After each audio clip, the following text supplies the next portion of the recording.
இதுக்கு முன்னாடி நம்மளோட சேனல்ல வந்து பார்த்தீங்கன்னா, ஒரு வதந்தின்னு சொல்லி ஒரு விஷயத்த சொல்லியிருப்போம். உக்ரைனோட கல்லறைக்கு போகக்கூடிய ஆண்களுக்கு பாதுகாப்பு இல்லை அப்படிங்கிறது போல. ஆனா, இப்போ ஒரு பதிவு லோட் ஆயிருக்கு. இது கல்லறையில எடுக்கப்பட்ட பதிவு. அது பார்க்கும்போது தெரியுது பின்னாடி வந்து இருக்குன்ட்டு. அங்க போகக்கூடிய நபர்கள் ஒரு ஹஸ்பண்ட், ஒய்ஃப் போயிருக்கிறாங்க. அதில அவர மட்டும் ரவுண்டு கட்டி தூக்கிட்டு போயிருக்காங்க. இது போல விஷயங்கள்லாம் நடக்குது உக்ரைன்ல அப்படிங்கிறது போல ஆதாரங்களோட வந்துகிட்டு இருக்கு. இருப்பினும் இது புரோபகண்டாவாக இருக்குமா என்னமா அப்படிங்கிறத நீங்க கமெண்ட் செக்ஷன்ல தாராளமா சொல்லலாம். இதை பத்தின உங்களோட கருத்துக்கள் என்ன? அப்புறம் ஐநா சபையில என்ன பண்ணிட்டு இருக்கிறாங்க அப்படிங்கிறதுலாம் தெரியல. ஏன்னா நம்மள மட்டுமே அப்படியே அப்படின்னு எட்டி பார்த்துட்டு இருக்கிறாங்க. கொஞ்சம் அங்க பாருங்கப்பா. நான் நியாயமா நடந்துக்குமா இல்லையா? நீங்களா நியாயஸ்தர்கள், கொஞ்சம் நியாயமா நடந்துக்குங்க அப்படிங்கிற கோரிக்கையோட இந்த பதிவை நம்ம தொடங்குவோம். அனைவருக்கும் வணக்கம். நான் உங்கள் செந்தில். இது உங்கள் செந்தில் டிஃபென்ஸ். பதிவுக்குள்ள போறதுக்கு நம்ம சேனல் இன்னும் சப்ஸ்கிரைப் பண்ணலாம், மறக்காம சப்ஸ்கிரைப் பண்ணிட்டு கூடவே பக்கத்துல இருக்கிற bell icon all option choose பண்ணிக்கோங்க. அப்பதான் நம்ம எப்ப பதிவுகளை போட்டாலும் உங்களுக்கு இன்ஸ்டன்ட் நோட்டிபிகேஷன் வரும். அது கூடவே நம்ம சேனலும் அடுத்த வளர்ச்சி அடைய உதவியா இருக்கும். எனக்கா இந்த உதவியை செய்வீங்க நம்பிக்கையில பதிவுக்குள்ள போயிடலாம். முதல் செய்தியை பிரான்ஸ்ல இருந்து ஆரம்பிச்சிடலாம். முதல்ல திமித்ரி மெத்வதேவ் அவர்கள், என்னங்க மேக்ரான் அவர்களே, நீங்க சோல்ஜர் அனுப்புறதெல்லாம் இருக்கட்டும், முதல்ல உக்ரைனோட கேபிட்டலான கீவுக்கு ஒரு விசிட் விடுறதா சொன்னீங்க. அதை ஏங்க போஸ்ட்பான் பண்றீங்க? முதல்ல அதை வந்து செய்யுங்க அப்படிங்கிறது போல கொஞ்சம் மோசமான வார்த்தைகளை பயன்படுத்தி பேசி விட்டுக்கிறார் திமித்ரி மெத்வதேவ் அவர்கள். இதுக்கு எப்படி ஒரு ரெஸ்பான்ஸ் பிரான்ஸ் கிட்ட இருந்து வரப்போகுதுன்னு தெரியல. ஆனா திடீர்னு ஒரு குண்டு தூக்கி போட்டுக்கிறாங்க பிரான்ஸ்ல இருந்து. என்னன்னா, மிகப்பெரிய சைபர் அட்டாக் பிரான்ஸோட கவர்மெண்ட் இடங்கள்ல இருந்து எல்லா பக்கமும் வந்து பாத்தீங்கன்னா இது போல சைபர் அட்டாக் நடந்திருக்கு அப்படிங்கிறாங்க.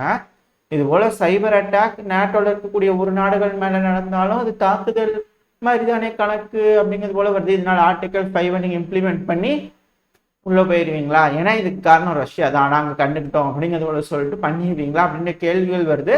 பட் என்ன ஏதுங்கிறத பொறுத்து இருந்து பார்ப்போம். ஆனா பிரான்ஸ்ல ஒரு மிகப்பெரிய சைபர் அட்டாக் நடந்திருக்கு. இதுக்கு பின்னணி யாரு அப்படின்னு இந்த பதிவு நான் ரெக்கார்ட் பண்ணிட்டு இருக்கிற வரைக்கும் வரல. வந்துச்சுன்னா அடுத்த பதிவில் நம்ம தெளிவாக பார்ப்போம். அப்புறம் உக்ரைன் மிகப்பெரிய அளவில் இந்த டென்ப்ரோவஸ்க் பகுதியில் வந்து பார்த்தீங்கன்னா டிராகன் டீத் வச்சு அப்படியே செஞ்சுக்கிட்டு இருக்காங்க அப்படிங்கிறது போல வீடியோ பதிவுகள், இமேஜஸ்லாம் வந்துட்டு இருக்கு. மிக பெரும் அளவில் வந்து உக்ரைன் தயாராகிறாங்க அப்படிங்கிறாங்க. பட் ஆனால் அதுக்கு ஆளுங்க இருக்கிறாங்களா? ஏன்னா 2,50,000 பேர் வேணும்னாங்க. 48,000 பேர் தான் மொபைலைஸ் பண்ணிக்கிறதா சொல்லிக்கிறாங்க. எப்படிங்க இவ்வளோ பெரிய ட்ரென்ச்செல்லாம் அமைச்சு உள்ள ஆளுங்க இல்லைன்னா எப்படி அப்படின்ற கேள்வி வருது. பட் அதுக்கு தான் போன பதிவில் நம்ம பார்த்தோம் இல்லையா, ரஷ்யா இது போல அன்மேன்டு ஆர்மர்டு கார்ஸ் இறக்குறாங்கன்னு சொல்லிட்டு. அது போல இதுக்கு மேல எலான் மஸ்க் அவர்கள் கூட சொன்னாங்க, இதுக்கு மேல வந்து ரோபாட்ஸ் தான் சண்டை பிடிச்சுக்குன்ட்டு. அதே போல உக்ரைன் கிட்டையும் இது போல அன்மேன்டு விஷயங்கள்லாம் நிறைய இருக்கு. ஸோ இதுக்கு மேல அன்மேன்டு வர்சஸ் அன்மேன்டா இருக்குமா அப்படின்ற கேள்விகள் வருது. அதுக்காக ப்ரிப்பேர் பண்றாங்களா அப்படின்னு. பட் என்னன்னாலும் பொறுத்து வந்து பார்ப்போம். ஏன்னா சில பகுதியில் வந்து பார்த்தீங்கன்னா மக்கள் சண்டை பிடிக்கிறாங்க, ஒத்துக்கிறாங்க, போறாங்க மொபைலைசேஷனுக்கு, இல்லை சில இடத்துல அள்ளிட்டு போயிடுறாங்க. ஆனால் இப்போ மக்கள் கிட்ட போய் வந்து பெண்கள் கிட்ட குறிப்பா வந்து உக்ரைன்ல கருத்து கணிப்பிச்சுக்கிறாங்க. ஏங்க உங்களோட அதிபர் இருக்கிறார்ல ஜெலன்ஸ்கி அவர்களே, பெண்களும் சேர்ந்து போங்க அப்படின்னு ஒரு லாங் விட்டா போவீங்களா அப்படின்றது போல கேட்டதுக்கு கழுவி ஊத்திக்கிறாங்க. பட் ஆனால் அது அப்படியே சொல்ல முடியாது இல்லையா? பதிவுகளோட இருந்து பார்த்தீங்கன்னா தெரியும். அதாவதுங்க என்ன காரணம், எதுக்காக அப்படி அப்படிங்கிறது போல இருக்கு அப்படிங்கிறது போல அவங்களோட மனசுல இருக்கு.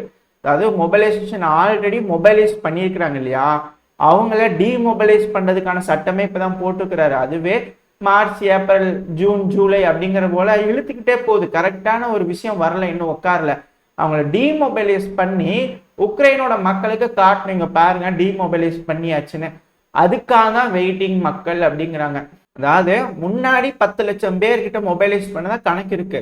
இப்போ ரிட்டர்ன் வரதுல ஒரு 20,000 பேர், ஒரு 40,000 பேர், 1 லட்சம் பேர்கிட்ட வந்தாங்கன்னா எப்படி அப்படின்ற கேள்வி வருது இல்லையா? எவ்வளோ பேர் டிமொபைலைஸ் பண்றீங்க அப்படிங்கிறத மக்கள் பார்த்துட்டு எத்தனை பேர் இறந்துருக்குறாங்க இல்லைங்கெல்லாம் தெரிஞ்சதுக்கு அப்புறம் தான் உக்ரைனோட மக்கள் வந்து இதுக்கு மேல சண்டைக்கு போகலாமா வேண்டாமா அப்படிங்கிற முடிவுகள் எடுப்பாங்க அப்படிங்கிறது போல தெரிய வருது. அதனாலதான் இது போல சிக்கல்லாம் நடந்துட்டு இருக்கு. யாரும் மொபைலைசேஷன் கூப்பிட்டா போக மாட்டேறாங்க அப்படிங்கிறது போல அந்த டைம்ல எக்ஸாக்டா தெரிஞ்சிடும் கணக்கு அப்படிங்கிறாங்க. ஆனா சிலர் என்ன சொல்றாங்கன்னா, இந்த டிமொபைலைஸ் பண்றதே மொபைலைசேஷனுக்காக தான் அப்படிங்கிறதோட சிலர் கணக்கெல்லாம் சொல்றாங்க. பட் என்னன்றது அப்ப நடந்தாதான் நம்மளுக்கு தெரியும். பட் இது போல சில விஷயங்கள்ல உக்ரைன்ல நடந்துட்டு இருக்கு அப்படிங்கிறது தெரிஞ்சுக்கலாம். அப்புறம் நேட்டோவோட சீஃபான ஸ்டோல்டன்பர்க் அவர்கள் கிட்ட இருந்து ஒரு ஸ்டேட்மெண்ட் வந்துக்குது.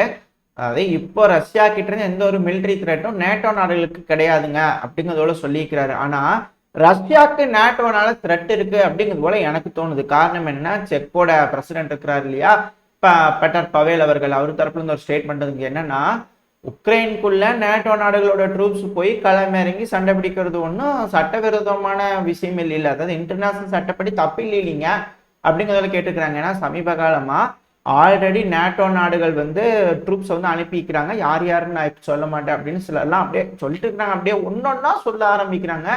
காரணம் என்ன, ரஷ்ய அதிபரான விளாடிமிர் புட்டின் அவர்களுக்கு அது நெருக்கடியா இருக்கும். இப்போதைக்கு எலெக்ஷன் வரப்போகுது. அங்க இருக்கிற மக்கள்ல சைக்காலஜிக்கலா, அதாவது நேட்டோ நாடுகள் உக்ரைனுக்குள்ள இறங்கி சண்டை பிடிச்சிட்டு இருக்காங்க, அப்ப நம்ம தலைமை என்ன வீக்கா இருக்கா, புட்டின் அவர்கள்னால நம்மளோட தலைவர்னால எடுத்து சண்டை பிடிக்க முடியாதா நேட்டோ நாடுகள் பார்த்து பயமா இருக்கா அப்படிங்கிறது போல ஏகப்பட்ட விஷயங்கள் இருக்குல்ல. அந்த எலெக்ஷன் நெருங்க நெருங்க டே மாஸ்கோல யாரும் இருக்காதீங்க, எந்த டூரிஸ்டும் போகாதீங்க, நாங்க ட்ரூப்ஸ் அனுப்புவோம், நேட்டோ நாடுகள் ஆல்ரெடி இருக்கு, டாரஸ் மிசைல நாங்க கொடுத்தோம்னா நீங்க எப்படி அடிக்கலாம், என்னென்ன கதை பேசுறாங்கப்பா சாமி. ஏ வாயிலே வாடா, அப்படியே ஊருக்கே சுட்டு சுட்டு தந்துட்டு இருக்கிறாங்க. அதாவது மக்கள்ல வந்து அப்படியே உழப்பி குழப்பி ஓட்டை மாத்தி குத்து வைக்கணும் அப்படிங்கிறதுக்காக பாக்குறாங்க. நம்மளும் அது போல எங்கேயா மாத்தி குத்திட போறோம். எல்லாம் கொஞ்சம் பார்த்து நம்ம எலெக்ஷன்ல யார் என்ன கன்ஃபியூஸ் பண்ணாலும் யார் யாருக்கு ஓட்டு போறீங்களோ தெளிவா பார்த்து குத்துங்க. இப்ப அடுத்து வந்து பாத்தீங்கன்னா, இப்போ உக்ரைன்ல வந்து பிரச்சனை எல்லாம் ஆயிடுச்சு இல்லையா, உக்ரைனை மீட் எடுக்கணும்னா $1 trillion அளவுக்கான பணம் வேணுங்க மீட் எடுக்கிறதுக்கு, கட்டமைக்கிறதுக்கு, மறுசீரமைப்பு பண்றதுக்குன்னு இருக்கு. அது யார் செய்வீங்க அப்படின்ற கேள்வி வருது. ரஷ்யா தோத்தாதான் ரஷ்யா கிட்ட இருந்து ரெப்பரேஷன் வாங்க முடியும். இப்போ தோக்கிறது உக்ரைன் மாதிரி இருக்குது, மேற்குலக நாடுகள் ரெப்பரேஷன் பே பண்ணுவாங்களே, ஏன்னா அவங்க தான் ஆயுதம் கொடுத்தாங்க, உக்ரைன் வந்து போக மாட்டேன்னு தான் சொன்னாங்க. பேச்சுவார்த்தை கையெழுத்துலாம் போட்டுக்கிறாங்க. ஆனா அதுக்கு நடுவில் போரிஸ் ஜான்சன் அவர்கள் வந்து இது போல பண்ணிக்கிறார். அப்புறம் போரிஸ் ஜான்சன் அவர்கள் சொன்ன உடனே பாருங்க, அவர் என்ன பண்ணிக்கிறார், வெனிசுலாக்கு ஒரு விசிட் விட்டுக்கிறார், அன்அபிஷியலா போயிருக்கிறாரு. அவர் போயிட்டு வந்ததுக்கு அப்புறம் ஏதோ ஒரு விஷயம், இந்த வெனிசுலாக்கு போயிட்டு வந்ததுக்கு அப்புறம் ஏதோ ஒரு விஷயம் நடந்திருக்கு. வெனிசுலாவோட எதிர்கட்சி தலைவர் இருப்பாங்களா, அவங்களுக்கு துணையா இருக்கக்கூடிய ஒரு நபரை அரெஸ்ட் பண்ணிக்கிறாங்க அப்படிங்கிறத சொல்லப்பட்டு வருது. ஏதோ முக்கியமான விஷயங்கள் நடந்திருக்கோ அப்படின்ற கேள்வி வருது. என்னன்னா, போரிஸ் ஜான்சன் அவர்கள் போய் வெனிசுலா கிட்டங்க, என்னப்பா, அதாவது இது உறுதிப்படுத்தப்பட்ட தகவல் இல்ல, போலி செய்திகள் அப்படின்னு வச்சுக்கலாம், ரூமர் வதந்திகளா பரவிட்டு இருக்குன்னு என்ன பேசியிருக்கிறாரு அப்படின்னா, உனக்கு என்னப்பா அதுதானே வேணும், பக்கத்துல போய் எடுத்துக்க, ஒன்றும் பிரச்சனை இல்லை, யாரும் சொல்ல மாட்டோம், கிரீன் சிக்னல் அப்படியே கொடி அசிச்சு காட்டணும், இப்போ எடுத்துக்கலாம், அவங்களும் ஒன்றும் செய்ய மாட்டாங்க, சண்டை இல்லாமல் பண்ணிக்கலாம், ஒன்னே ஒன்று மட்டும் பண்ணு, ரஷ்யாவோட ஆயுதம்லாம் இருக்குல்ல கொஞ்சம் வெட்டி இருந்த பக்கம், அவ்வளவுதான், மற்றபடி எதுவும் வேணாம், உனக்கு என்ன வேணுமோ பண்ணிக்கலாம் அப்படின்றது போல பேசி இருக்கிறதா சொல்லப்பட்டு வருது. என்ன ஏன்னு தெரியல, கடவுளுக்கு தான் வச்சான். ஆனா இதெல்லாம் போல வதந்திகள் வருது, யாரும் நம்பிடாதீங்க. அதாவது செய்திகள் இது போல சொல்றாங்க இல்லையா, டாரஸ் மிசைலு, இந்த நாட்டோ ட்ரூப்ஸ், இது போல அவங்களா சொல்லுவாங்க, சொன்னாங்கன்னா தெரிஞ்சுக்கலாம். ஆனா போரிஸ் ஜான்சன் அவர்கள் சொல்லி தான் உக்ரைன்ல இந்த போரே நடந்துட்டு இருக்கு, எல்லாம் ஆரம்பிச்சும் போதே முடிஞ்சிருக்கும் அப்படிங்கிறதோட உக்ரைன் தரப்புலேருந்தே சொல்லிட்டு இருக்கிறாங்க. ஸோ அதெல்லாம் வச்சு பார்க்கும்போது வதந்திகள் சில நேரங்கள் எப்படி இந்த சிமெண்ட்ரி பார்த்தீங்களா, அங்கே துக்கம் அனுசரிக்கிறதுக்காக போகிறவங்க வந்து பிடிச்சிட்டு போகிறாங்களா அப்படின்றது வதந்தின்னு சொன்னோம். ஆனால் இப்போ ஒரு வீடியோ பதிவு வந்திருக்குதே, நான் நடிப்பா ஏதாவது டிக்டாக் வீடியோ பண்ணியிருப்பாங்க நடிக்கிற மாதிரி இல்லையா, அப்படி கூட சொல்லிக்கலாம். பட் என்ன ஏன்னு தெரியல, பொறுத்து தான் பார்க்கணும். இது போல விஷயங்கள்லாம் உலகத்தில் நடக்குது, இது போல விஷயங்கள் நம்ம தெரிஞ்சிருக்கோம், அவ்வளோதான். அப்புறம் எப்பவும் போல யோசிச்சோ சொல்ற மாதிரி தான் சொல்லிட்டு இருக்கிறாங்க. என்னன்னா, ரஷ்யா 3 மடங்கு அதிகமா அமெரிக்காவும் மேற்குலக நாடுகள் தயாரிக்க விட 3 மடங்கு அதிகமா செல்களை தயாரிக்கிறாங்க அப்படிங்கிறத சொல்லிக்கிறாங்க. அப்புறம் ஏங்க சண்டைக்கு போறீங்க, கம்முன்னு வேலையை பாருங்க அப்படிங்கிறது போல சொல்லலாம்னு தோணுது. பட் ஆனா அவங்களோட கெப்பாசிட்டி வந்து இன்னும் காட்டல. ரஷ்யா வந்து வார் எக்கனாமி மோட்ல ஆல்ரெடி ஷிஃப்ட் ஆயிருக்கிறதுனால அவங்க பண்ணிட்டு இருக்கிறாங்க. அது மட்டும் இல்லாம ரஷ்யா பிரிக்ஸ்ல இருக்கிறதுனால பிரிக்ஸ் நாடுகள் என்னாலும் விட்டு கொடுக்க மாட்டேன், நீ என்ன வேணா சாங்ஷன் போட்டுக்க அப்படிங்கிறது போல ஒரு பிடிச்சி அப்படியே தூக்கி நிப்பாட்டிக்கிறாங்க. ஏன்னா சிலர் ஆயில் வாங்குறாங்க. இந்த ஏசியா நாடுகள் குறிப்பா ரஷ்யா விட்டு கொடுக்கறதுக்கு தயாரா இல்லை. இந்தோனேசியா, மலேசியா, இந்தியா, சீனா, இது போல பல நாடுகளும் கேஸு ரஷ்யா கிட்ட இருந்து வாங்கக்கூடிய பொருட்களை வாங்கி நிப்பாட்டி வச்சுக்கிறாங்க. அதனால ரஷ்யா பாட்டுக்கு செஞ்சுட்டே இருக்கிறாங்க அப்படிங்கிறத சொல்றாங்க. சரி, ஓகே, எதுனாலும் ரஷ்யா கிட்ட அதிகமான செட்கள் இருக்கு. இதனால அந்த 155 mm ஆட்லரி செல்கள், 152 mm ஆட்லரி செல்கள் அதிகமா இருக்குன்னா தூக்கி குண்டை வீசிட்டே இருக்கிறாங்க அப்படிங்கிறது புரிஞ்சுக்க முடியுது. அது மட்டும் இல்லாம FAB 1500 குண்டுகள் இருக்கு இல்லையா, அதிக அளவுல ப்ரொடியூஸ் பண்ணிக்கிறாங்க ரஷ்யா அப்படிங்கிறாங்க. ஸோ அதிக அளவுல ஃப்ரண்ட் லைன்ல போட்டாங்கன்னா, அதாவது அந்த ஒரு போய் உளுந்ததுன்னா நம்ம ஆல்ரெடி வீடியோ பதிவெல்லாம் பார்த்துருப்போம், ஒரு காடுல அப்படியே ஒரு கிணறு மிகப்பெரிய குளம் வெட்டி கொடுத்துருவாங்க ரஷ்யா. ஒரே ஒரு குண்டு போய் விழுந்துன்னா மிகப்பெரிய குளம் ரெடி ஆயிரும். எப்படி சொல்றது, ஒரு கிராமத்துக்கு வேணுங்கிற அளவுக்கு குளம் ஒரு குண்டு ரெடி பண்ணி கொடுக்கும். அதுதான் அந்த FAB 1500. ஸோ அந்த அதிகமாக செஞ்சு போட்டுட்டு இருக்காங்க. இப்போ நொவோ மிக்கலேவ்கால கூட வந்து பார்த்தீங்கன்னா ஒரு குண்டு போட்டுக்கிறாங்க அப்படிங்கிறது போல ஒரு வீடியோ பதிவுகள் வந்திருக்கு. அந்த வீடியோ பதிவு கூட நீங்கள் பார்க்கலாம். சாம்பிளுக்காக காட்டுறது அது போல் நிறைய வீடியோ பதிவுகள் இருக்குது. இது ஒரு சாம்பிள் பார்த்துக்குங்களேன். ஒரு பெரிய மாடி வந்து உழுதுனா அவ்வளோதான், செதறிற அந்த இடத்துல ஒரு கிணறு வெட்டி கொடுத்துருவாங்க, குளம் இல்லை குளம் வெட்டிடுவாங்க. ஸோ இது போல விஷயங்கள்லாம் நடந்துட்டு இருக்குது. அடுத்தது உக்ரைனுக்கு F-16 வருமா வராது? வந்துருங்க, கண்டிப்பாக வந்துடும். 6 F-16 கொடுப்பாங்களாமா அமெரிக்கா தரப்புல இருந்து. ஆனால் 12 விமானிகள் ஓட்ட தயாரா இருக்கிறாங்க. ஃபுல் ப்ராக்டிஸ்லாம் எடுத்து ரெடியா இருக்கான். ஃப்ளைட்டை மட்டும் கொடுத்து கிரீன் சிக்னல் கொடுங்க, ரஷ்யாவை அப்படியே வீசி எறிஞ்சிருவாங்க வேற கிரகத்துக்கு அப்படிங்கிறதோட சொல்றாங்க. அந்த 6 விமானங்கள் உள்ள வந்து எந்த அளவுக்கு கலக்குது இந்த ஆபிரகாம் மாதிரி அப்படிங்கிறத பொறுத்து இருந்து பார்ப்போம். அடுத்தது பெலரூஸ் தரப்பு வந்து நாங்க ட்ரைனிங் பண்றோம், எங்களோட ராணுவத்தோட காம்பேட் கேப்பபிலிட்டிஸ் என்ன அப்படிங்கிறது போல சொல்லி ட்ரைனிங் ஆரம்பிக்கிறதா சொல்லிக்கிறாங்க பெலரூஸ்ல. பிரான்ஸோட அதிபர் சொல்லிக்கிறார் உள்ள வரலான்னு. அவங்களும் உள்ள வரலான்னு வந்துருவாங்களா அப்படின்ற கேள்வி வருது. நம்மளாம் முன்னாடி சொன்ன எவ்வளோ ஒரு 6-7 மாசம் இருக்குன்னு நினைக்கிறேன், முன்னாடி போட்டிருப்போம். நம்ம பதிவுல போய் பார்த்தீங்கன்னா தெரியும். அதாவது நாட்டோ நாடுகள் எப்படி உள்ள வருவாங்க, ரஷ்யா பெலரூஸ் வழியா உள்ள வர்றதுக்கு இது போல பிளான்லாம் பண்ணியிருப்போம். இப்போ அதே போல கர்சனுக்கு பக்கத்துல மிக்கலேவ் சின்ன ஒரு பகுதி, ரஷ்யாவோட கட்டுப்பாட்டுக்குள்ள இருக்க மிக்கலேவ் ஒப்லாஸ்டுக்கு சேர்ந்த ஒரு சின்ன பகுதி, இது கர்சனுக்கு ஒட்டினாப்புல இருக்குது. உக்ரைனோட கட்டுப்பாட்டுக்குள்ள இருக்க கர்சன் பகுதி, மிக்கலேவ் பகுதி வந்து இது ஈஸியா வந்து எடுத்துக்க முடியும்.